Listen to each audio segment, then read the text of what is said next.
Welcome. If you want to change log method in your Denver SDQ-52001G, let's go for the settings.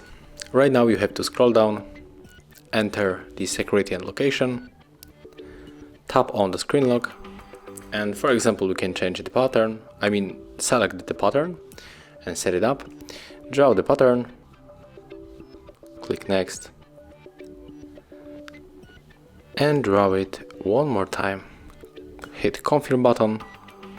Right now we can select the notification settings on the lock screen and we can check how it changed. So let's lock the device, swipe, and yes, we got our new log method.